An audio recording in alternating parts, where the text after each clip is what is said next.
Hi, everybody. So today, our goal is to learn about two showcase examples. These are really strong, inspiring examples of volunteer organizations that organize trail and river ambassadors or host programs, depending on your naming of that. These ambassador host programs will welcome and educate visitors to their public lands. Um, Through the capacity boost of these kinds of partner organizations that they focus on recruiting and organizing volunteers, the visitors to public lands are greeted and receive a positive influence through the trained volunteers.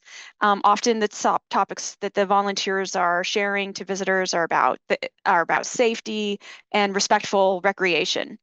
Um, the audience, I hope from this presentation today that you will gain ideas on how you could launch your own trails, river or something else, ambassador or host program. I want to acknowledge that I work with Sheena, who will present in a moment with the Flathead Rivers Alliance, and Chelsea has worked with Fiona and Raley with the Indian Peaks Wilderness Alliance. So we're all kind of excited to project our best for you right now. First up, we're going to hear from Fiona Garvin and Sara Raley from the Indian Peaks Wilderness Alliance. Go ahead and take it away. All right. I'm going to start off, and Sara, feel free to just weigh in wherever you like. And Sara will also talk more about training when we get to those slides. So our organization was started 41 years ago by three local women who were very concerned about the overuse in the Indian Peaks Wilderness area. We've been around for quite a while, and I guess the key piece about how we operate is that we have no paid staff. So all our management functions are done by volunteers, as well as our service out in the wilderness, which is done by volunteers.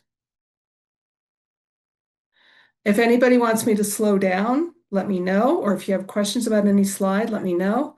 We'll also have some time for questions at the end.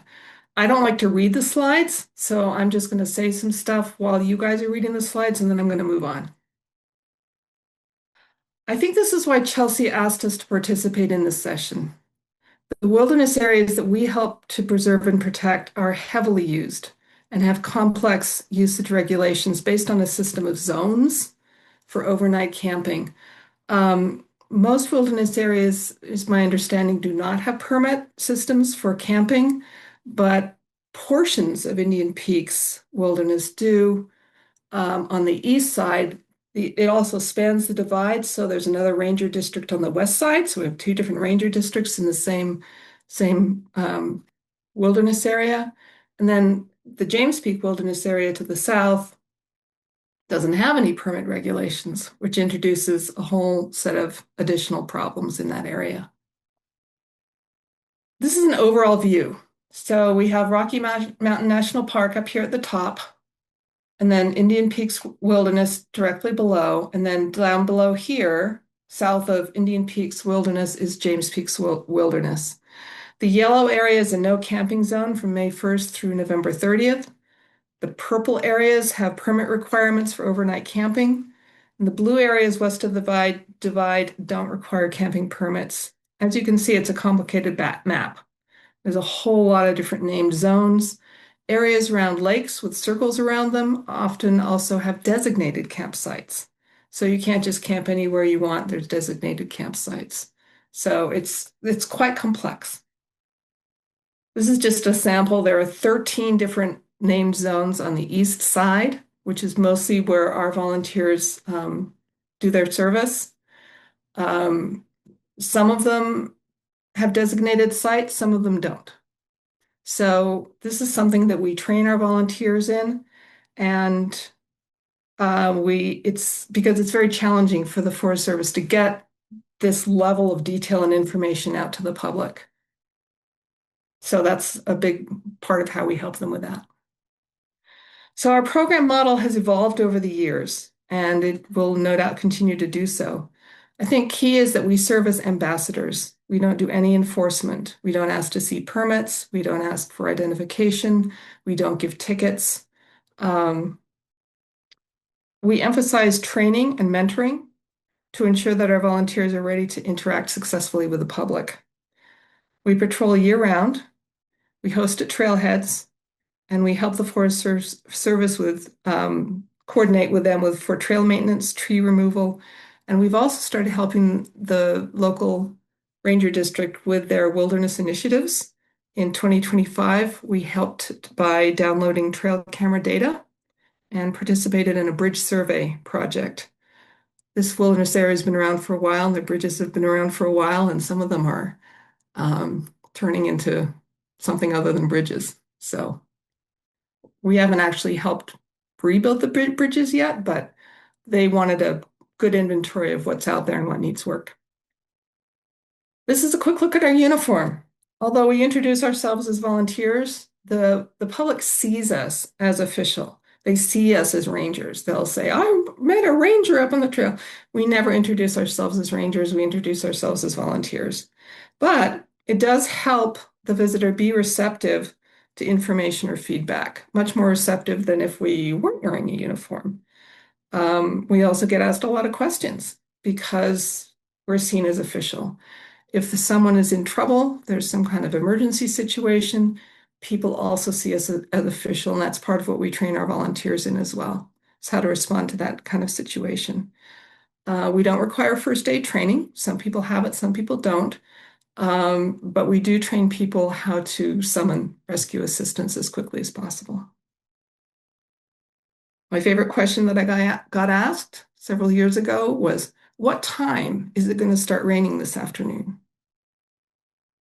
These are some of our numbers from 2025.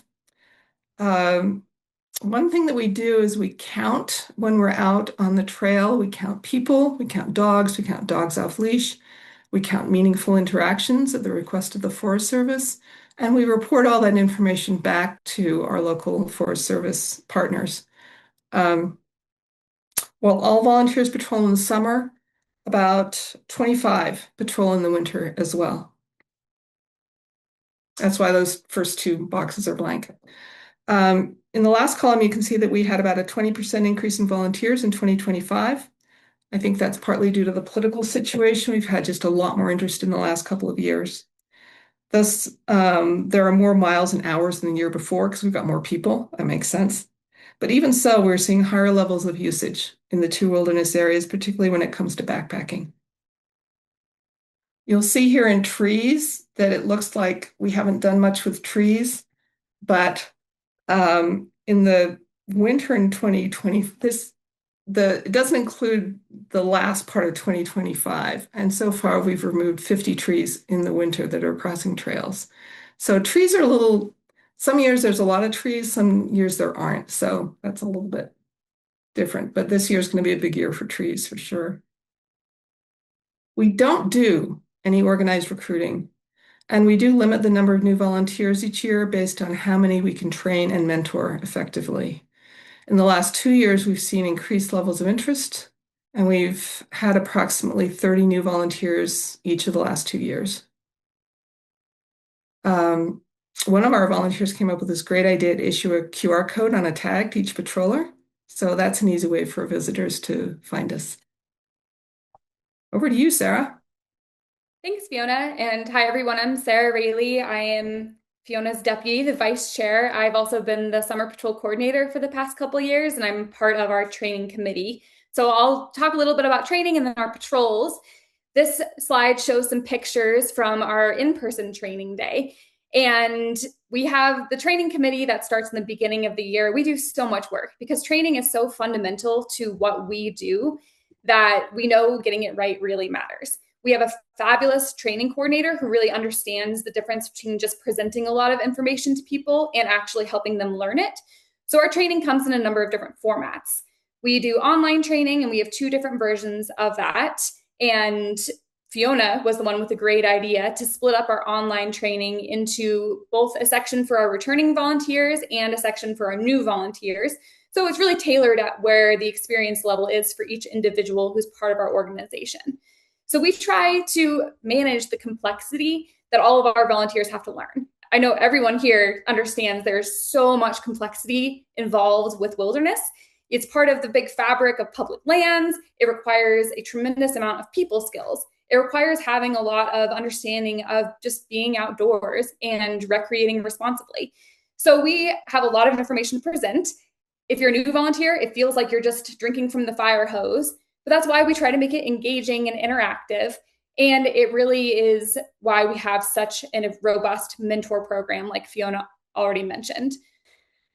So this is part of the online training question. Fiona does a fabulous job every year of breaking out different scenarios that our people actually encounter when they're out on the trail. And we have multiple choice, those sorts of things. Because everything is so complicated, like Fiona mentioned earlier, we have permits in one wilderness area and no permits in another wilderness area. We really try to make sure that people have the opportunity to have scenarios presented to them and figure out how they would respond. So online training is an exceptionally safe way to do that. Then in person, we do live scenarios, and then you go out with your mentor. So our mentor coordinator does such a nice job of pairing new volunteers with experienced volunteers in a very individual and personalized process. And then when you go out on your mentor patrol, it's live. It's everything you learned in training, and you're learning it on the trail.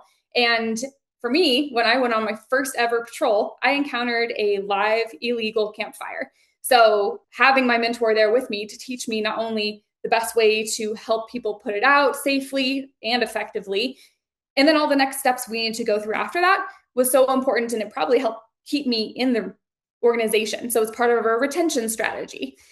So basically, this is just a lot we have to go through, but I think that we do a pretty good job of it, and it's so fundamental.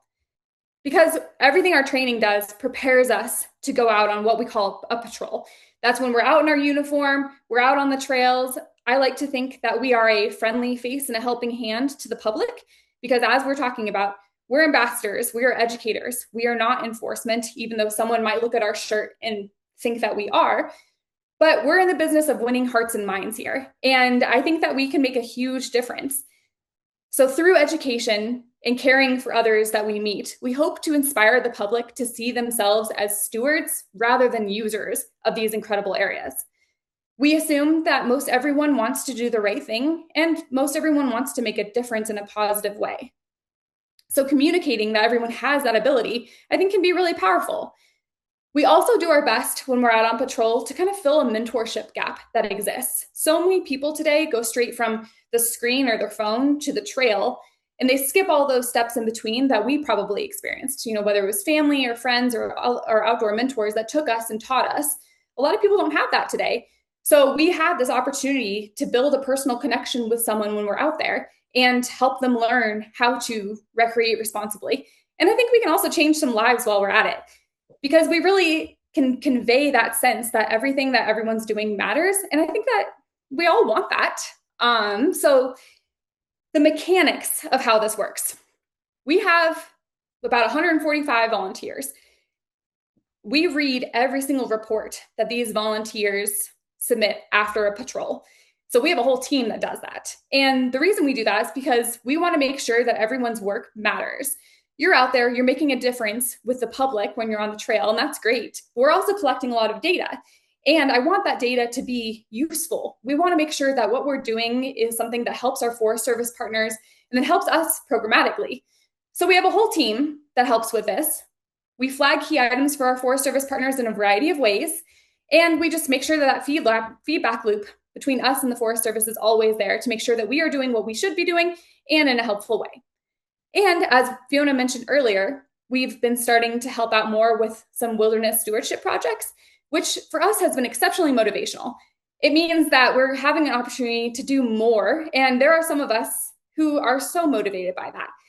Like I said, we want to make a difference and we want to help. And so having these opportunities to expand our skill sets and opportunities to contribute is so great. So in addition to the bridge surveys and trails counter data collection that Fiona mentioned, which we started last year, this year we're going to take on projects to map designated and dispersed camping spots. And these are things that our volunteers really care about because, again, as Fiona mentioned, backpacking use has increased. And if you're a backpacker, there are really good ways to go about it, but then you can also create a lot of damage as a backpacker. So being able to help monitor that is really empowering. And the last thing I'll say on the patrols topic is that so much of making these programs successful is good project management. Having the right tools, having the right people, staying organized and having systems in place can make all the difference. All right, Fiona, back to you. All right. Just wanted to mention on this last slide with all these people, we split this group up into like 6 different groups and fanned out from a popular trailhead in Indian Peaks. This was a group mentor hike. So that's a combination of new volunteers and mentors. And that gave the new volunteers a chance to hike with each other and chat and help build connections between people. So just in case you wondered, what are they doing out there, putting 20 people out on a trail? No, that's not what we're doing. Okay, these are some of our other programs. Up here in the top left is a picture from the East Portal Trailhead in James Peak Wilderness on a trailhead host day. We don't do this every weekend. We usually do it 2 to 4 times per summer. It'd be nice to be out there every weekend, but we just don't have the ability to support that with our current volunteer base.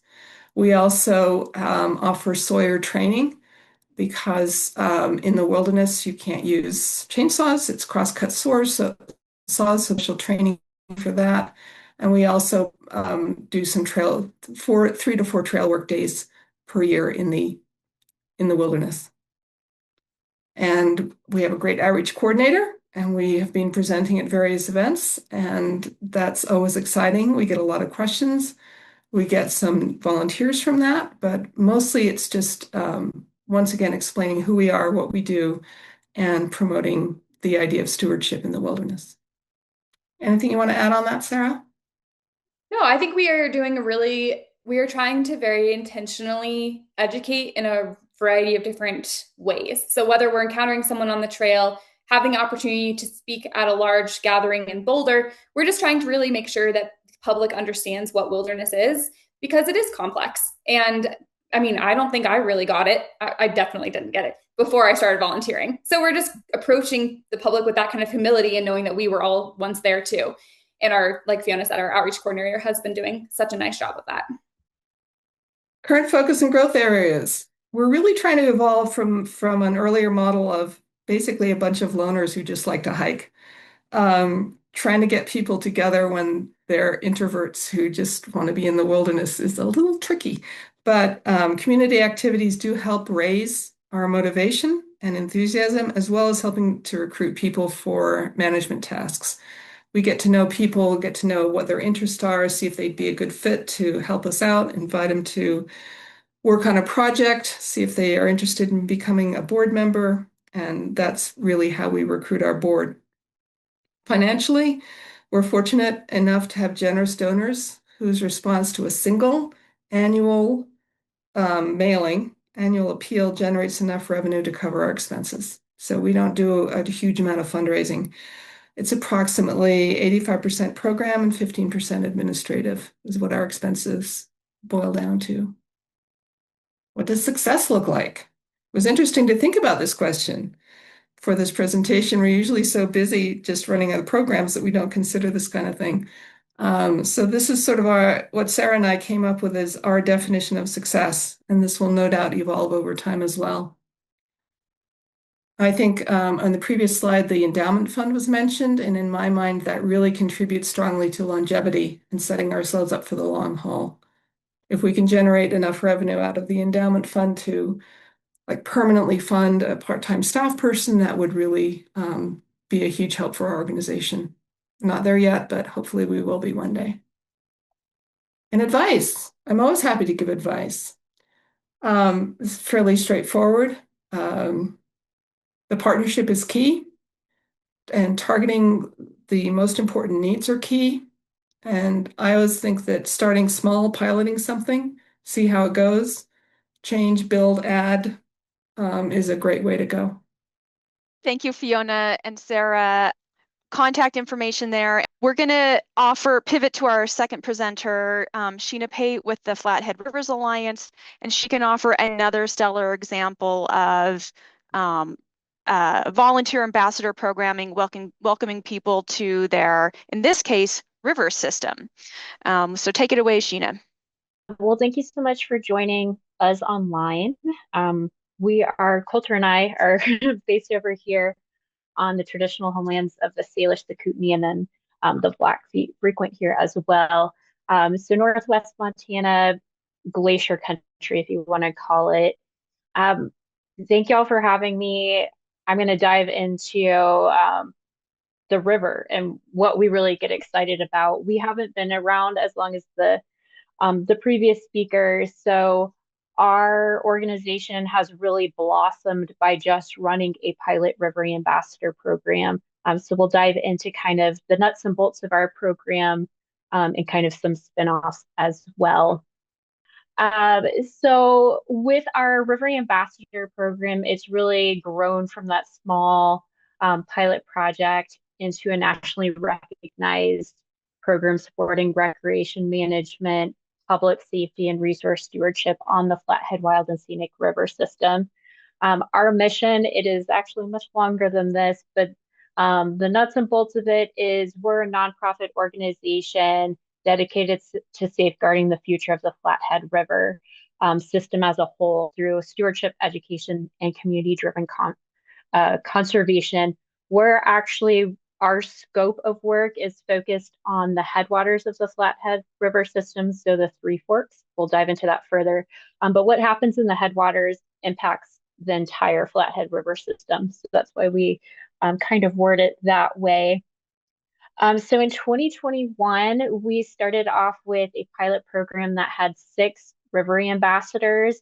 And the following year, we grew to have about 15, 20.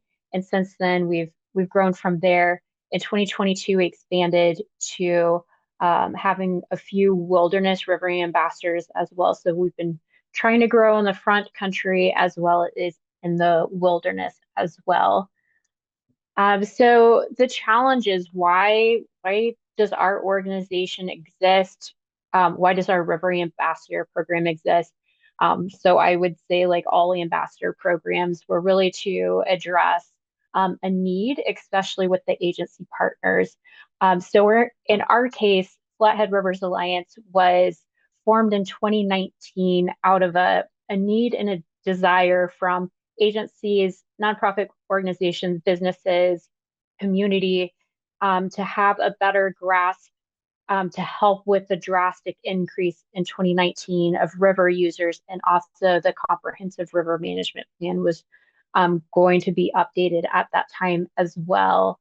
So our organization really hit the ground in 2021 with running a pilot program.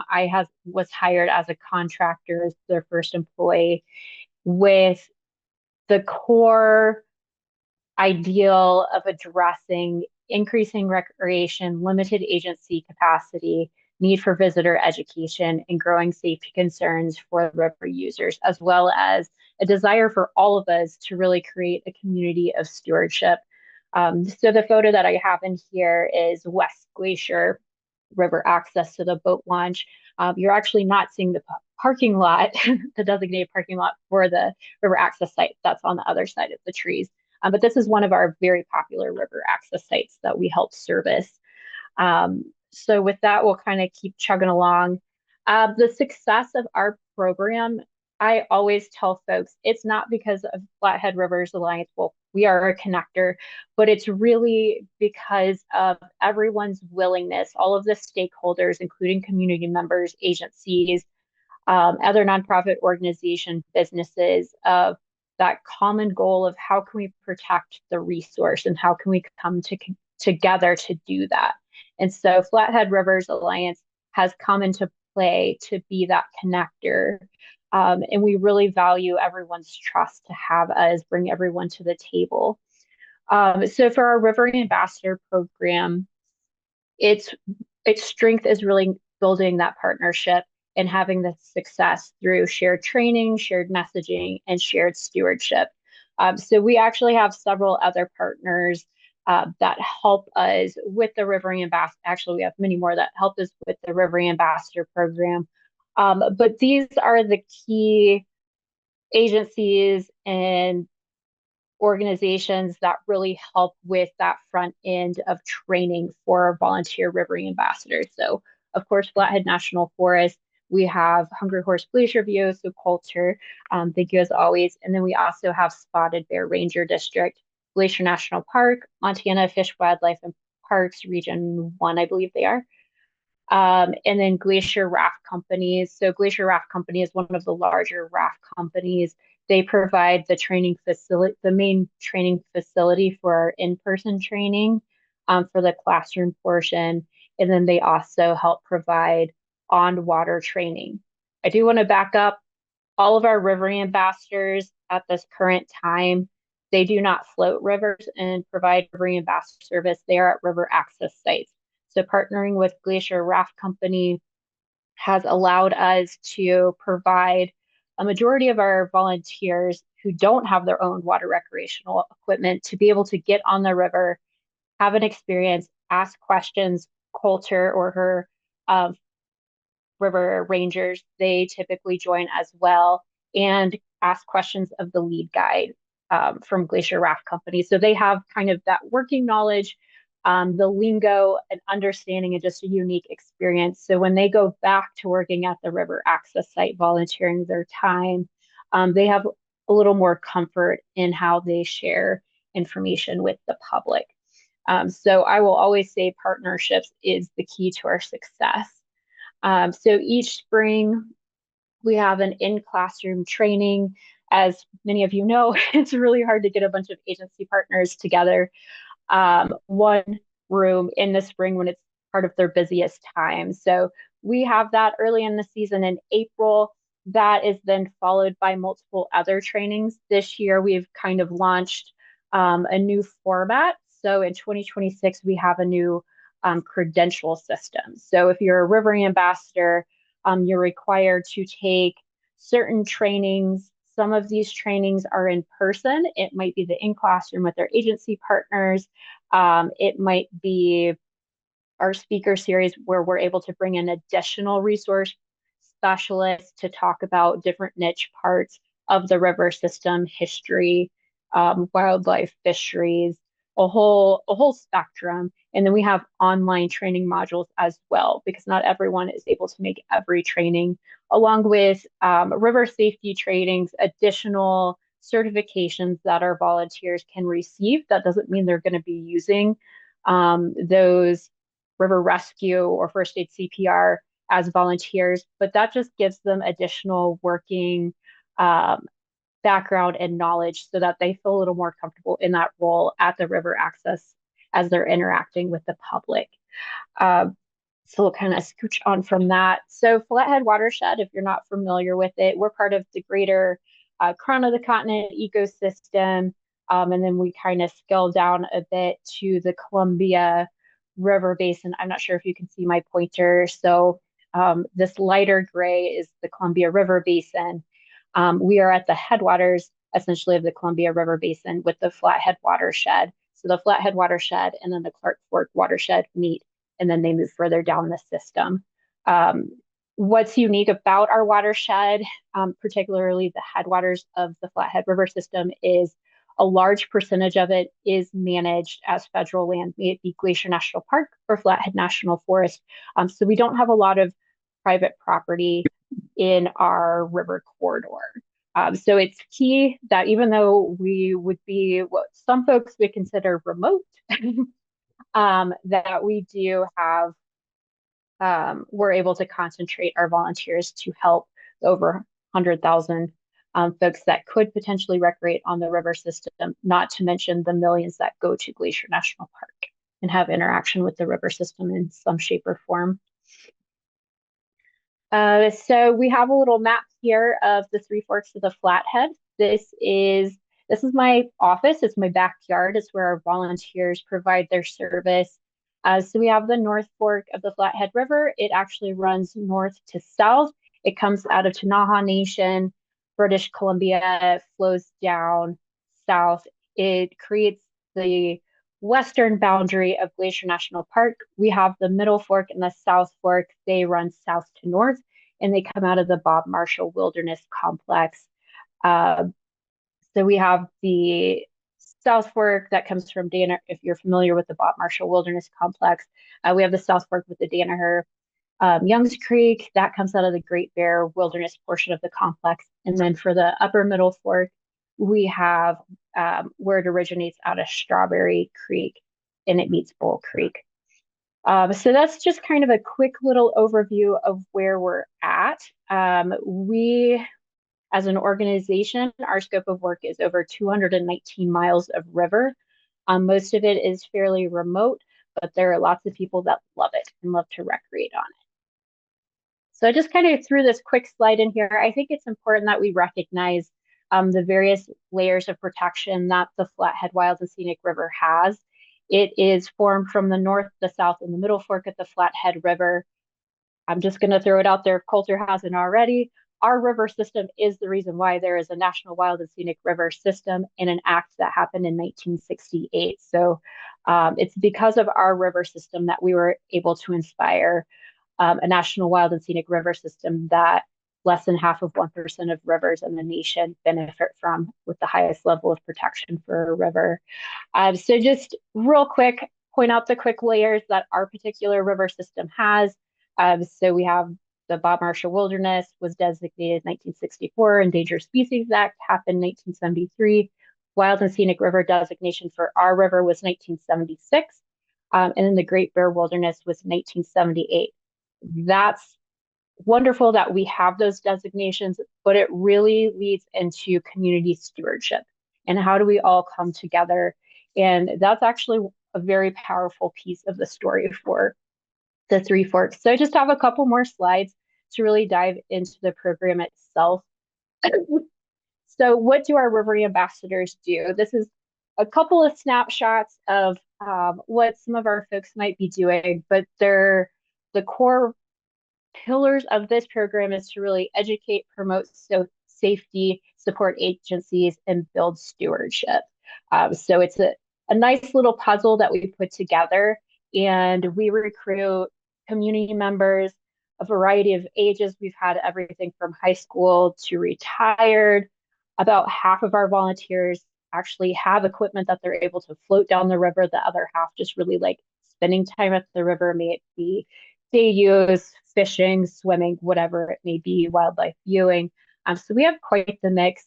All various backgrounds, different beliefs, politically, we have the whole spectrum, but what they all do is they come together with a common goal of protecting this resource. And so I think that's really important, is how do we come together to really protect it?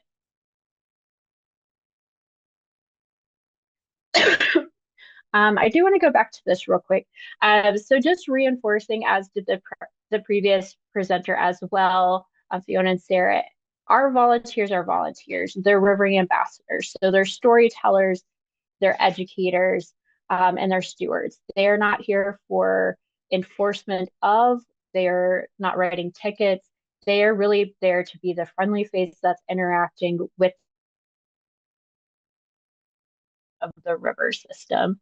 So they are trained stewards and they're educators, and they're really here to ensure that the visitor has an enjoyable experience and that they do it respectfully and responsibly. So the conversations that they have at their pop-up tables that they have at the river access sites or walking around the river access sites are focused on river etiquette, leave no trace principles, safety considerations, fishery regulations, wilderness ethics, mountain goat conservation, and trip planning information. There's a lot of where to park, where's the correct place to park. But other than that, they have quite a list of things that they're doing. So really steering home, having those positive interactions with the public. So river safety is something that we've really built out with this program. We are the only river in the state of Montana. We're the first and only river system that has a loaner life jacket program. We partnered with Montana Fish, Wildlife, and Park Service, and also with Flathead National Forest, along with some other partners. So we have 2 permanent loaner life jacket stations. We also have roving loaner life jacket stations, the PDFs or PFCs. And then we also have these red loaner life jackets that we provide to the river rangers at both the park and the forest, so Glacier National Park and Flathead National Forest. So if they encounter a float party or a shore party that doesn't have a life jacket and it seems like that, well, they leave, we need to have it, or maybe that would ensure a safer interaction with the river system, then they can give that. We also have in this upper photo in a school hallway, you see a couple teachers with big stacks of life jackets. And those we have several hundred that are donated to Flathead Rivers Alliance every other year, I believe, from our 4 big raft companies. So these are just sun faded. They are still in impeccable condition. They're just sun faded, so they're just a couple years old. They are passed on to Flathead Rivers Alliance. We then supply them to the high school programs, outdoor pursuit programs. We also have them, we'll put them on our loaner life jacket stations, and those can just go. The red life jackets, those continue in circulation, and we have about 100 of those. I touched a little bit about we provide our river ambassadors with additional safety skills. So first aid CPR, we do offer options for them to do swift water rescue training. Those are not skills that we ask them nor would want them to do at the access site during their volunteer shift, but it just provides them with additional opportunities to learn how to interact with the river system more safely on their own time, and then also when they're there. And it's also, it helps their language and skill base whenever they're interacting with the public. It just kind of gives them another merit in the face with the public. And it keeps our volunteers coming back if we're providing opportunities for them to further their personal education. It really helps with that retention of the volunteer. I just have a couple more slides and then I think we'll head over to questions with the group. So data collection, this is actually a really big piece. It's something that our agency partners, so the administrators for the river system, and us as the nonprofit organization are very interested in. What is happening at river access sites? What are visitor counts? What's happening at the launches, the takeouts? What is the recreational equipment that's being used there? Are we seeing emerging different recreational types, such as floating inflatable swans that might not be appropriate for a river system? Equipment use, concerns, observations, resource. So we collect data. Our volunteers do 4 2-hour shifts is what they're required. A lot of them do many more shifts than that. That data is collected on a shift report. We then take that information and we use that to steer our education and outreach, but then we also provide that data to our agency partners who administer and manage the river system at that level. We do that both at river access sites, and then we have our wilderness river ambassadors as well, and we're building out that program even further. Integrated stewardship. With any river ambassador, you are really sharing what is the value of recreating responsibly, what are the ethics. And so some of these pictures are other volunteer programs that we have, but we have our reusable cleanup bags. I don't know if you're able to see, there's the white bag. We order about 5,000 of those every year with several other partner organizations. Those are then distributed throughout the community, the Flathead County, but also through our river ambassadors. So they have a stack in their little shift kit that they bring to access sites. And so the idea is if we provide the river user with these tools, then they will use the tools. And so these are reusable cleanup bags. You can put your drinks in there to keep them cool. But ideally, hopefully, whatever trash that you have with your party or that you may see as you're recreating on the river system, may it be shore or on water, that it's going back into the bag. And then we have an additional partnership with a gentleman. And so he collects cans, brings them in, and then he splits all the profits with a couple of as nonprofit organizations. So it's a really cool little cycle we have going there. We have no trace cards that are specific to the Three Forks that we worked with Flathead National Forest, Glacier National Park, and Montana FWP to really customize. Folks are able to grab those at access sites through the river ambassadors as well. So we have a lot of tools that we provide. We try to make sure they're not throwaway tools, but tools that they can use over and over again, or maybe it's something they would want to pass on to someone else. Real quick, so the impact, it's really important. What do we see for the future of the river system? We want it to look ideally like this. This is my son. But generations before him, they got to see the same river system and have the same experience as well. So how are we really protecting that resource so it can maintain what it currently is, and maybe we even enhance it as well? For our River Ambassador program itself, what started off as just a little pilot River Ambassador program with a general concept has really bumped River Ambassador to being an umbrella. And then we have several programs that fall under it. So how are we training not only our volunteers, so more of the traditional River Ambassadors that are at the access sites, they have their uniforms we've provided, but we're also going into the raft companies, and we are providing trainings, as is Colter staff as well, to really train those folks to be ambassadors. They're already taking people down the river. So it's multifaceted, and then getting into classrooms as well, and really reaching that younger generation so they can be river ambassadors at this age and as they grow up. So it's really multi-layered as far as our river ambassador program. We have about 20 to 30 volunteers every year that are specifically the river ambassadors at river access sites, or they're going into the wilderness and doing that for us as well. They put over 200 hours, and then that program continues to grow. And as Fiona and Sara talked about, the importance of being able to maintain the quality of a program that best represents not only Flathead Rivers Alliance, but Flathead National Forest, who they are technically volunteers under Flathead National Forest, but we recruit, we train, and we manage them. So what is sustainable for us so that we can best represent our organization and our agency partners as well? They provide really we, as do the volunteers, really provide meaningful opportunities to make a tangible difference. So we're very thankful.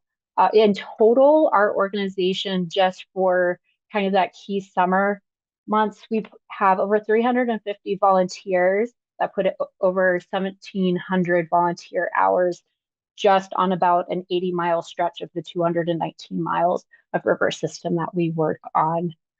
So we couldn't do it without the volunteers. We definitely could not do it without the agency partners. So we're thankful to partner with them. This is kind of the last one we got going on. Lessons learned, strong partnerships, quality of trainings, positive engagement and experience for the volunteers themselves. Do the volunteers feel like they're making a difference? And we get that constantly. Well, what are you going to do with the data? Are you just going to file it? And so constant reminder of your data is making a difference. It's not only data we share with the agency river management group so that they can make their decisions, but it also helps steer how we can most effectively do education and outreach, and really having that communication and stewardship vision, and having just your neighbor, someone that works at the grocery store, a nurse, a high schooler at the river system in their uniform, very excited to share their love of the river and their interest in sharing that with the visitors that we have here as well. So this is a quick little collage. We stay quite busy. I'm very thankful that we have staff. We've grown from just me to having a program coordinator, and we also have 2 river fellow conservation interns. And then if you have any questions, I'm more than happy to answer them, and I can throw my contact in the chat. But that's all I have for my presentation. Yeah, thank you, Sheena. Thank you, Sarah. Thank you, Fiona. I put contact information for everybody, for all three of you in the chat already. So, we have a couple minutes left here, for questions if there are some, and I will hold on to see if something comes up. Yeah, feel free to raise your hand or put any questions in the chat. We got just one more minute here. I'll share a small anecdote while if as we wait here. A really fascinating thing to me about the River Ambassador program for the Flathead Rivers Alliance. As Flathead Rivers Alliance several years ago was getting going, one of the questions was, well, what could Flathead Rivers Alliance in concept do with the Flathead National Forest? Um, and there were some things that were offered that were like, that's not right for now, or that's not a priority for us. But one of the things we threw out there was river ambassadors, at the river access sites, sharing information, education, providing safety, nudges to people. And a couple people said, why would anybody do that? Stand on the side of the river, and do education. Well, it turns out a lot of people actually want to do it. And it's a profile of people that is more diverse and more rich, um, than I think others anticipated. But we have people who live next to the river access sites. We have local young adults who are volunteering. And it's brought out a river community that's more rich than I think what some people think of as river stewards only. River rafters, or people concerned about niche topics. It's actually brought out people who, including don't know much about the river system. They maybe have moved here or haven't yet dabbled with the recreation opportunities, and this was their volunteering and being a river ambassador was their entry point. So it's just sort of funny how the initial reaction from some was, that's not a great idea, and it's turned out to be a great idea. Yeah, it looks like Fiona might have a question about what our annual budget is. And honestly, it depends on if we have special projects, which that's a whole nother panel session. But hovering around 200,000 is kind of where we're at right now. For the longest time, I was the main staff person, and then we had a Big Sky Watershed Corps member, which if you have the ability to do it, I highly recommend an AmeriCorps member. And so we've now been able to grow to have myself as a salary full-time. Jeffrey is full-time and then part-time in the winter, and he's our year-round staff. And then we have two AmeriCorps River conservation fellows. As far as our core budget, it's about 200,000. And then if you add in our other special projects, it goes up from there. Yeah, ours is about 35,000, so that's no pay staff. Yeah, when you have to start to pay staff, it bumps up for sure. Yeah, and I love Colter's characterization of our posse of river ambassadors. They definitely keep me on my toes, as well as Jeffrey. They're incredible. Diverse is a very good word for the group that we have volunteering for us. Yeah, it's very entertaining. Well, thank you all for today. I would be missed if I didn't give a shout out to the Mount St. Helens Institute here on my unit, and the work that they do as ambassadors and climbing stewards for us, and a lot of preventative search and rescue work that they do, as well as sort of the memory of the past of what's happened here as many of us turn over in our positions. So again, just thanks. Goodbye. Thanks, Bye. everyone.